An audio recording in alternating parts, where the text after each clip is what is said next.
의원총회에서 서병수, 이준석 대표가 임명한 서병수 경선관리위원장이 당내 권력 투쟁에 몰입하지 말고 당대표 흔들지 말라라고 하자 동의하지 않는 의원들의 불만 사항이 토로됐습니다. 비공개로 전환이 됐는데 자, 당 내부에서 이 논란에 대한 비판의 여론들이 나오고 있습니다. 함께 보시죠. 김태흠 의원, 방송에서 윤석열 되면 지구를 떠난다고 하거나 통화 녹음하고 녹취록 가는 당대표가 어디 있냐라는 강한 문제 제기를 이 비공개 의원총회에서 김태흠 의원이 제기했고요. 경향신문에 따르면 중진 의원 A는 누가 대표를 흔들었냐. 이 대표가 당대표 역할을 하지 않고 편향적 발언과 통화 녹취하며 분란을 만들었다. 중진 의원 B는 이 대표부터 자중해야 한다라는 이준석 성토의 발언들이 어제 비공개 의총에서 나왔다고 합니다. 자, 박정아 대변인 청와대에 계셨잖아요. 네. 어떻게 보십니까? 이 어제 비공개 의원총회의 분위기 전해 들으셨습니까? 뭐 언론 통해 좀 듣고요. 뭐 참석했던 분들 몇몇 얘기를 들었는데 보도된 내용하고 뭐 크게 다르지는 않았던 것 같아요.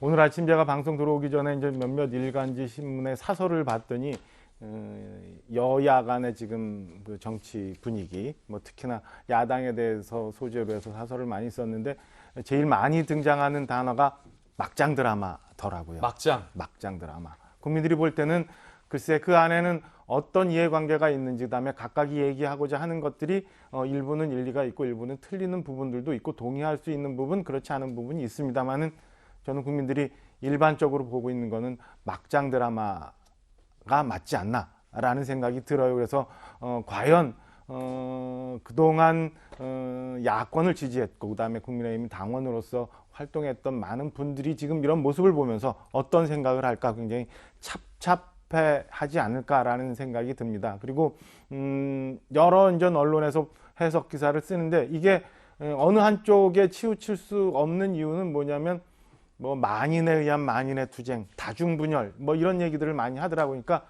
서로 간에 물고 뜯고 하는 아주 볼썽사나운 모습들을 보여주고 있기 때문에 현재 저는 국민의힘 그다음에 일부 야권 대선 후보들의 지지율의 지표가 그걸로 나타나고 있는 것 아닌가라는 생각입니다. 그래서 어제 일부 7인내 의원들이 좀 성명을 냈습니다만은 그리고 중진 의원 몇몇도 걱정의 목소리들을 냈는데 이렇게 가다가는 다 망하는 공멸의 길로 간다라고 말씀을 좀 드리고요.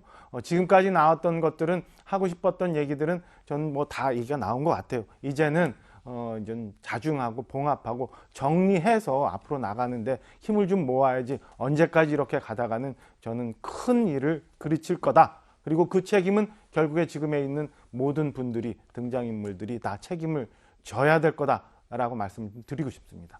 하지만 이 집안 싸움은 그치지 않고 있습니다. 유승민 계 의원들이 이준석 대표를 두둔하고 나서면서 이 묘하게 구도가 흘렀습니다. 앞서 이준석 대표는 유승민을 대통령 만들고 윤석열이 되면 지구를 떠나겠다라고 발언한 바 있는데 그 유승민계 의원들로 분류되는 국민의힘 의원들이 이 대표를 두둔하고 나서면서 원지사를 강하게 비판하고 나선 겁니다. 상황이 묘합니다. 하태경 의원의 이야기 들어보시죠. 원희룡 후보는 대선 경선 후보 즉각 사퇴해야 합니다. 대통령 자격이 없는 사람입니다. 당 중진의 대선 주자라는 사람이 사적 대화 내용까지 과장 왜곡하여 뒷북 공개하면서 당내 분란을 부추기는 저희가 무엇입니까? 당대표 몰아내고 전당대회라도 나올 생각입니까? 아니면 당을 박살내더라도 자신의 이름값만 높이면 된다는 의도입니까? 그리고 유승민 캠프에서 김웅 의원도 원희룡 후보를 비판했습니다. 이 대표가 공개한 녹취 내용이 사실이라면 원 후보가 악마의 편집을 한 것이나 마찬가지. 명확한 입장을 밝혀야 한다. 상당히 좀 구도가 공교로운데 이재명 기자. 하태경 의원은 대권 주자이기 때문에 뭐 누구 괴라고 분류할 수는 없겠습니다만 유승민 의원, 이준석 대표와 괴를 같이 했었던 의원인 것만큼은 분명한 사실인데 공교롭게 소위 이준석, 유승민을 중심으로 좀 편향된 거 아니냐라는 의심이 제기됐던 분들이 이 구도, 원희룡 후보를 또 비판하는 구도, 이 대표를 편드는 구도, 이 구도가 묘하다는 지적이 많아요. 어떻게 보세요? 봐야겠죠. 뭐 이준석 대표와 가까운 쪽에서 지금 이준석 대표의 우군을 자처하면서 지금 어떻게 보면 지원 사격하고 있다 이렇게 봐야겠죠. 뭐 본인이 직접 나설 수 없는 그야말로 조금 전에도 많이 얘기했지만 이준석 대표의 녹취록 공개는 어쨌든 뭐 묘수가 아니라 자충수인 건 틀림없죠. 그 자체가 논란을 봉합하는 게 아니라 오히려 어떻게 대표가 녹음을 해서 녹취록 공개하느냐라는 논란, 새로운 논란을 또 만들었기 때문에 그런 점에서 본인이 대응하기 힘들고 그런 점에서 어떻게 보면 이제 이준석 대표와 가까운 후보 진영에서 나선 건데 저는 저것이 꼭 이준석 대표만의 문제는 아니다 이렇게 해서 보입니다. 그러니까 이제 원희룡 후보 역시 좀 무리수를 둔 건 틀림없어 보입니다. 제가 아까 말씀드린 것처럼 원 후보의 근거는 기억과 양심이죠. 물론 그 기억과 양심이 틀리다는 뜻이 아닙니다. 틀리진 않더라도 어쨌든 녹취록의 맥락만 봤을 때 해석의 여지가 분명히 존재하는데 본인이 그렇게 해석한다고 해서 그것이 정답일 수는 없는 건데 그것을 계속 이제 강조하고 특히나 녹취록 공개를 안 하니까 뭐 잘못을 인정한 것을 간주하겠다. 이것도 어떻게 보면 약간 무리수인 거죠. 그런 점에서 지금 이제 하태경 후보가 얘기했는데 지금 글쎄요. 당내 많은 사람들이 물론 그게 뭐 숫자가 다수다 소수다 말할 수는 없지만 많은 사람들이 원 후보를 두고 대선보다는 다음 당권에 관심이 많은 거 아니냐 이런 얘기를 실질적으로 하고 있죠. 그런 점에서 이제 하태경 후보도 원 후보의 어떤 사퇴를 촉구하면서 결국은 당대표 몰아내고 전당대회 나오려는 거 아니냐라고 얘기한 것도 사실 그런 이제 당내의 의심들, 당내의 그런 우려들을 반영한 걸 텐데 그런 점에서 뭐 원 전 지사 입장에서도 사실은 이번 논쟁이 글쎄 뭐 전재수 의원은 승자라고 하셨지만 과연 얼마만큼 당내의 민심을 얻는 데 도움이 됐을까라는 생각이 들고 그럼에도 불구하고 분명한 건 이준석 대표 역시 지금 많은 이제 사람들이 지적하는 것처럼 본인이 당대표 경선 때 이런 얘기를 했었죠. 나를 공격하지 않으면 나를 때리지 않으면 반격하지 않겠다. 하지만 나를 때리면 2배 반격하겠다. 라고 당대표 경선 때 얘기했는데 그 기조가 지금 당대표가 된 이후에도 계속 유지되고 있죠. 본인이 공격이 들어오면 반드시 상대를 제압해야 되는 그런 마음으로 계속 공격을 하고 그건 왜 그러다 그런 보니까 겁니까?